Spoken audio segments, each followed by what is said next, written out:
Hey guys, it's Jerome here again, and it is Friday, which means I'm back with another video. First things first, I got this haircut finally, so I'm not looking raggedy anymore, so that's nice. I also recently realized that I keep talking about this whole MBA program that I'm doing, but I didn't really tell you guys what an MBA was, so I'm sorry for that. But that's why I'm here today, because I'm gonna explain to you exactly what an MBA is and what it could do for you in your career if you decide to do it. And if you're new to the channel, make sure you check out the other MBA related videos that I've made.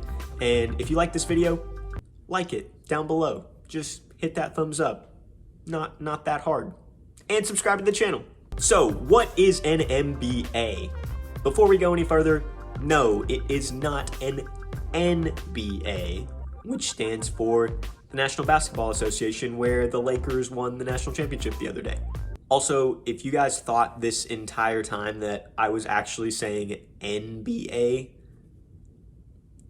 yikes. Guys, I'm only 5'6".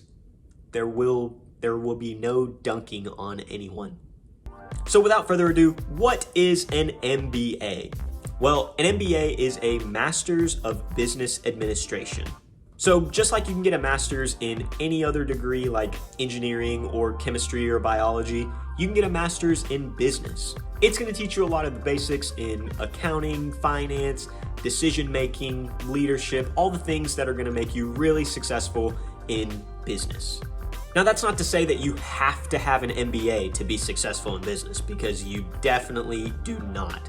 And you can learn all of those skills on your own as well. But if you prefer a traditional school environment, then cool, then an MBA might be something that you could pursue. So what kind of people should actually get an MBA?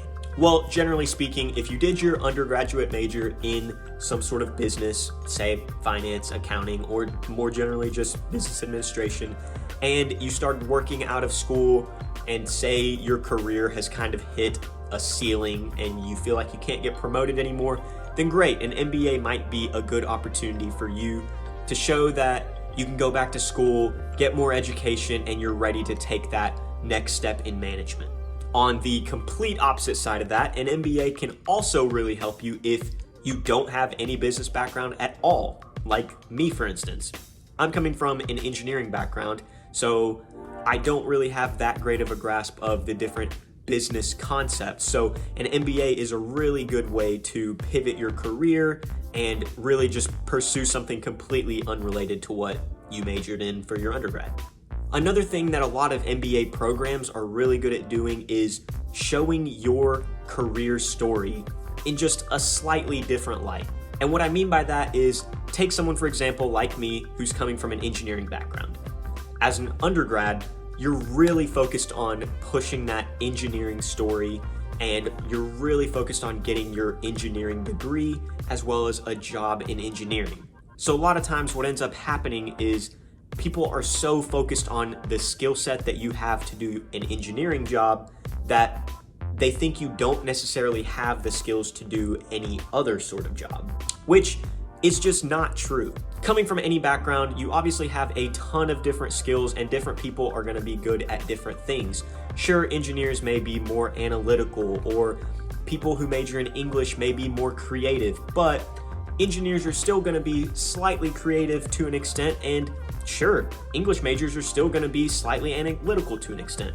So during your first year of your MBA, your career coaches do a really good job of taking all those experiences that are personal and tailored to you and just showing them off in a slightly different light, so then recruiters, job interviewers, potential companies can take your experiences that you've had in, say, engineering and apply them to a completely different field or whatever you may be interested in, like banking.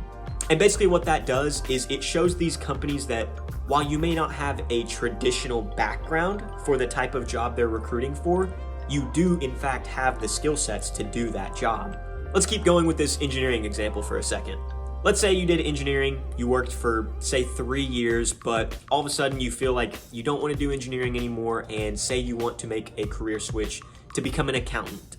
So one thing that a career coach might tell you during your MBA program is that instead of positioning yourself as an engineer specifically and talking about all of these engineering related accomplishments you may have, instead on your resume to say something like, I have a really highly analytical and quantitative background, which makes me the perfect candidate to become an accountant through this MBA program.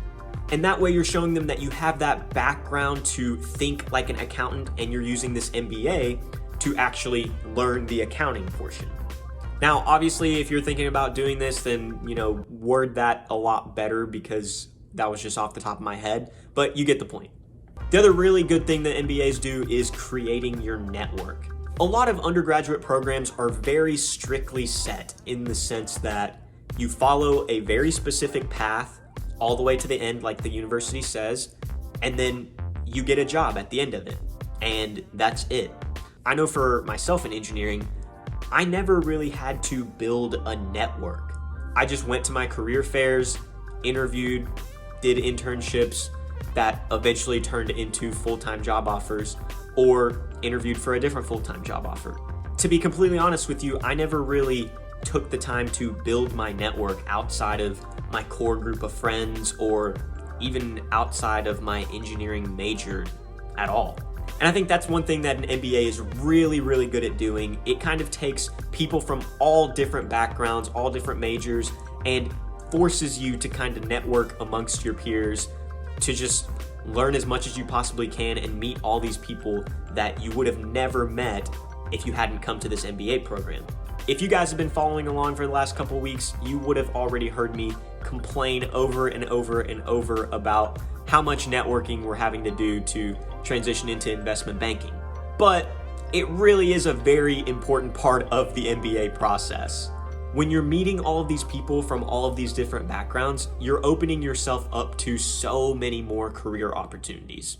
For someone like me who is a career switcher, that can be really useful because the people that are already in my network are more than likely all engineers. And so for me to want to switch careers, I'm probably not going to want to talk to another engineer to try to get a job in banking. So that's why networking is really useful. A lot of these MBA programs, especially in the top 25, top 10, will have this incredible network of alumni that you can reach out to, talk to, potentially maybe go interview with them and get a job at whatever company they're working at. That's one of the most attractive features that these MBA programs can offer. So kind of to sum up what an MBA is, 1, it is a graduate degree that is about 2 years long. 2, it teaches you the fundamentals of business management. And 3, it can open up a ton of opportunities for you, especially if you're a career switcher and you have no idea where to start in order to switch your career. I hope that explanation helped and you guys understand better what an MBA is and whether it is right for you or not. Thank you for coming to the channel. Thanks for watching this video. If you liked the video, hit the like button down below, subscribe to the channel, share with your other friends that may be potentially considering an MBA, and I'll catch you guys next week. Peace.